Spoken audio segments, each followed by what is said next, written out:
తెనాలి నియోజకవర్గాన్ని అభివృద్ధి చేయాలని కోరుతూ ఐక్యవేదిక తరపున రాష్ట్ర కేంద్ర మంత్రులు నాదెండ్ల మనోహర్, పెమ్మసాని చంద్రశేఖర్ కు పలు సమస్యలపై వినతి పత్రం అందజేశారు. ఈ వివరాలను పొట్టి మూర్తి, లక్ష్మీ శ్రీనివాసులు, వెచ్చ శ్యాంప్రసాద్, తిరువీధుల పవన్ కుమార్, బోర్లగడ్డ గోపాల్ శనివారం తెలియజేశారు. తెనాలి విజయవాడ రోడ్డును 4 లేన్లు చేయాలని తెలిపారు. కాజా నుంచి తెనాలి ఔటర్ రింగ్ కలిసే రోడ్డు నిర్మాణాన్ని రద్దు చేయడం సమంజసం కాదన్నారు. బీజీటీఎం అని విజయవాడ, గుంటూరు, మంగళగిరి, తెనాలిని కలుపుకొని రాజధాని ప్రాంతంగా చెప్పేవాళ్లని చెబుతూ ఇప్పుడు తెనాలి వదిలేసి గుంటూరు, విజయవాడ 27 గ్రామాల్లో రాజధానిగా చెప్తున్నారని, దీనివల్ల ఎంతో నష్టపోతామని వివరించారు. తెనాలి నుంచి విజయవాడ వెళ్లే రోడ్డు చాలా ఇరుకుగా ఉంది. ఇక్కడ నుంచి మేము ప్రయాణం చేయలేకపోతున్నాం. కారుల్లో, వాహనాల్లో ఎక్కువ యాక్సిడెంట్లు అవుతున్నాయి. అలానే కాజా నుంచి మన ఔటర్ రింగ్ రోడ్డుకి కనెక్ట్ అయ్యే రోడ్డు ఆపేశారు. ఇది ఎంతో ఉపయోగకరమైన రోడ్డుని మీరు ఆపేశారు. మీరు ఎట్టి పరిస్థితుల్లో మీరు సెంట్రల్ గవర్నమెంట్తో మాట్లాడి పెమ్మసాని గారు ఆ రోడ్డుని మళ్ళీ పునరుద్ధరించేటట్టు చేయాలి. అలానే బకింగ్హామ్ కెనాల్ విజయవాడ నుంచి ఏ వాటర్ అయితే మనకి తెనాలిలో 3 కాలువల ద్వారా వస్తాయో దాని లోపల జల రవాణా చేస్తారని చెప్పి గతంలో సెంట్రల్ గవర్నమెంటు ఒక ప్రాజెక్ట్ అయితే తీసుకొచ్చింది. తర్వాత దాని గురించి ఏమీ మాట్లాడలేదు. దాన్ని కూడా ముందరికెళ్ళేటట్టు చూడవలసిన బాధ్యత మన లోకల్ మినిస్టర్ అయినటువంటి మనోహర్ గారికి, సెంట్రల్ మినిస్టర్ అయిన పెమ్మసాని గారికి ఎంతో బాధ్యత ఉందని చెప్పి మేము కోరుకుంటున్నాము. తెనాలి పక్కనే ఉంది, మనకి రైలు కనెక్టివిటీ ఉంది, తెనాలిలో గ్రౌండ్ వాటర్ ఉంది, 3 కాలువలు ఉన్నాయి, మంచి విద్యావేత్తలు ఉన్నారు, ఎంతో ఘనచరిత్ర ఉంది తెనాలికి. మీరు తెనాలిని కూడా కలుపుకొని రాజధానిలో భాగంగా కొన్ని పరిశ్రమలు, కొన్ని మౌలిక సదుపాయాలు ఇక్కడ కల్పిస్తే మా యువత కూడా బాగుంటుందని చెప్పి మేము కోరుకుంటున్నాము.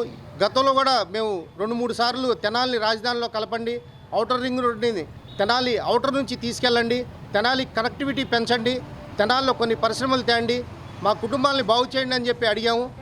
మీరు ఎవరు కూడా 2 మినిస్టర్లు ఉండి కూడా మాకు ఇక్కడ ఏమీ ఉపయోగపడుతున్నట్టు కనపడతలేదు. అలానే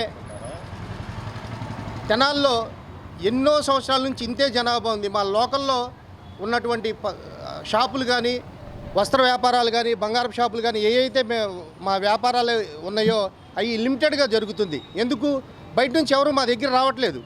అదే కనుక కొన్ని పరిశ్రమలు, మౌలిక సదుపాయాలు పెరిగితే మా వ్యాపారాలు కూడా పెరుగుతాయి. కాబట్టి దీని మీద దృష్టి పెట్టి తెనాలికి కొన్ని పరిశ్రమలు, మౌలిక సదుపాయాలు కల్పించాలని చెప్పి గౌరవ మినిస్టర్లు ఇద్దరిని మేము మనస్ఫూర్తిగా ఈ రోజున భారత్ మాతాకి జై అనేది మన దేశం యొక్క నినాదం. భారత్ మాత అంటే ఒక రూపం కాదు, ఒక స్త్రీ కాదు, మనకై మనం కల్పితంగా చేసుకున్న స్త్రీమూర్తి.